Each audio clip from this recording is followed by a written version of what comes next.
بسم اللہ الرحمن الرحیم۔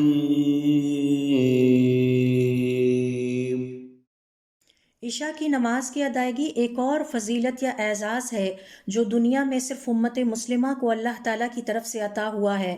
عبداللہ ابن عمر رضی اللہ تعالیٰ عنہما فرماتے ہیں، ایک رات ہم آپ صلی اللہ علیہ وسلم کا انتظار کرتے رہے تاکہ آپ آئیں اور ہم عشاء کی نماز ادا کریں۔ آپ صلی اللہ علیہ وآلہ وسلم کافی تاخیر سے تشریف لائے اور ہمیں مخاطب کرتے ہوئے فرمایا، تم ایک ایسی نماز کے انتظار میں تھے جس کا انتظار کسی اور امت کو عطا نہیں ہوا۔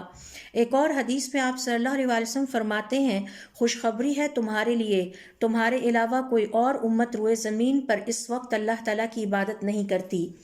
حضرت معاذ رضی اللہ تعالیٰ عنہ کی روایت کے مطابق آپ صلی اللہ علیہ وسلم نے عشاء کی نماز کے حوالے سے فرمایا، تمہیں یعنی امت مسلمہ کو دیگر تمام امتوں پر اس نماز یعنی عشاء کی نماز کی فضیلت حاصل ہے۔ الدارقطنی اپنے سنن میں روایت کرتے ہیں کہ کعب